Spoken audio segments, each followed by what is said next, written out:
Hello everyone and welcome back to 4FS Gaming. DeSalle is shiny, new and exciting. With new compounds to learn and fights taking place in unfamiliar environments, this video will take you through the fundamentals you need to know when hunting on Hunt's third map, and also some tricks and tips to help you learn the ins and outs a lot faster.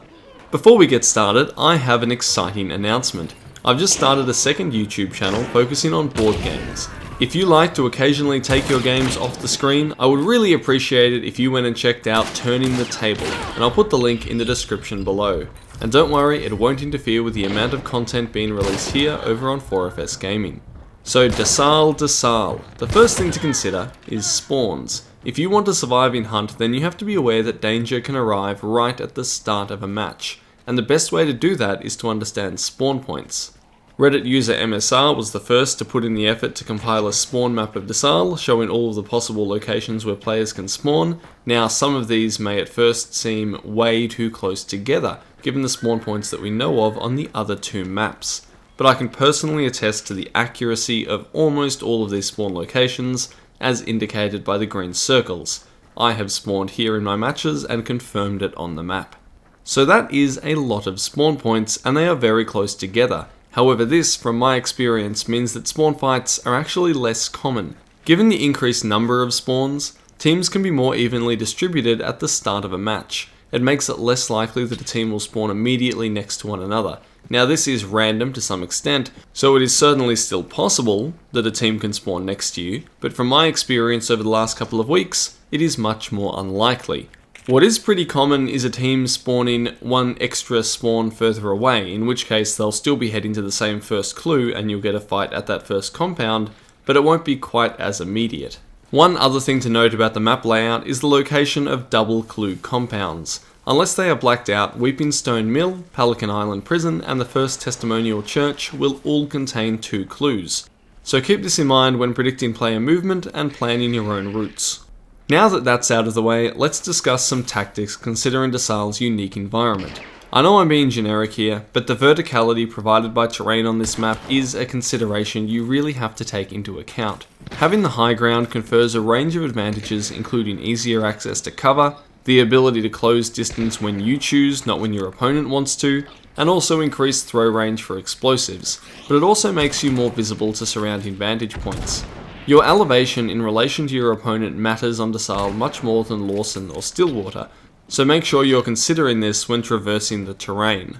Generally, starting high and sweeping down during a push can be a really strong idea, especially with throwables at the ready. As you land hits you can take ground easily, dropping down ledges along routes that an opponent could not use to push up the other way towards you.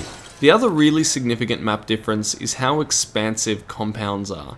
Many compounds on the older maps are self-contained, with a few large core buildings and then with some more smaller buildings spread around. And then often there'd be a large open space punctuating the areas between compounds. DeSalle changes this design philosophy to spread the structures of many compounds out much further. This leads to sprawling fights that spread out across compounds as teams push, reposition and retreat.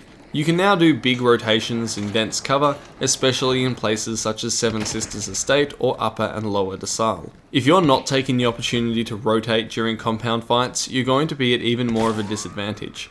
Holding a single location or building is much harder to do when a rotating team has so many more options as they move around. A final point that might be disappointing for some is that most boss layers in DeSalle are rather porous. There's not only a wide array of entrances to each boss lair in most cases, unlike the handful of 3 entry boss lairs from Stillwater Bayou, but the spaces and gaps that you can use to get throwables in and out are numerous and varied. Holding a boss lair and resisting a siege is going to be difficult here, especially against prepared and experienced players as they learn the map more and more.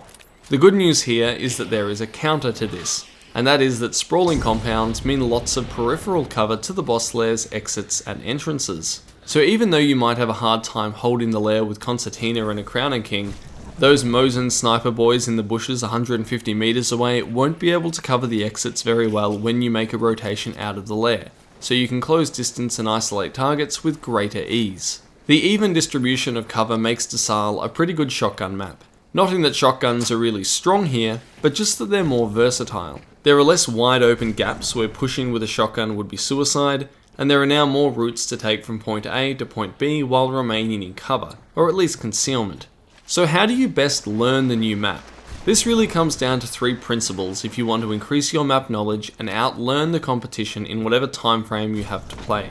The first is move fast. If you don't know the map, then you don't know where sightlines to your position might be, so movement is your most valuable defense. It also means that you're going to see more of the map faster, and even if you do die, your experience will increase in this regard. The second principle is experimentation. If you see a ledge or a wall, try to get up on it. Try new traversal routes in, out of, and across compounds. Look for little peek holes in walls that you could crack peek through with a scope. Even if you don't like playing that way, you will know areas to watch out for in the future. The third principle is to use your compass. On Lawson and Stillwater, the compass is somewhat of a pointless feature for me at this point.